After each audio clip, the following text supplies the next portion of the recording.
jaajëfal leen ci ànd bi ngeen di ànd ak ñun mbokku internet yu 5M TV Sénégal jaa ngeen jëf ci teewlu bi. cant ak ngërëm ñeel na leen mbokk internet yu 5M TV Sénégal dal leen jàmm ci seen chaîne bi lee xibaar yi la ca gën a fës dañuy àddu rek yëkkati kàddu yi nga xam ni Pape Alé Niang daal dina koy xamle ginnaaw gi kon rek moom mu daal di ŋàññi ñi nga xam ni kon def nañu ko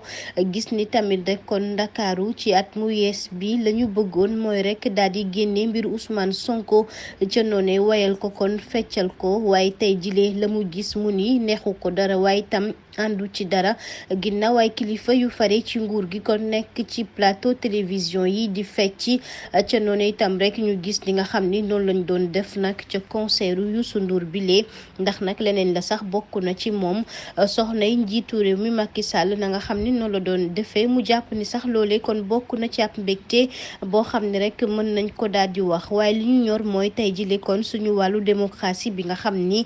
tey jile ñun rek moom la ñuy waxtaane te loolu rek moo ñu soxal ak lu mu mënti demee kon Sénégal loolee la soxla waaye itam nag ñu ni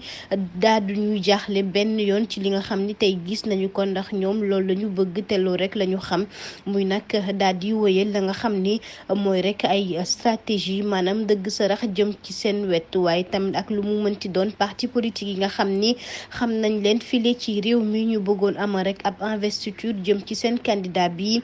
préfet bi taxaw temb rek ni loolee kon gàntal na ko du leen ko may benn yoon ñu daal di koy amal mu jàpp ni kon loolee neexul benn yoon waaye jàpp na ni ñu leen neex kay lañ ko defee jëm rek ci li nga xam ni moom nag seen intérêt la ñu gis ni kon ville bu Ndakaaru ci dimanche bi ginnaaw rek minuit ay concert yi nga xam ne amoon na fi rawatina foofee ca Grand Théâtre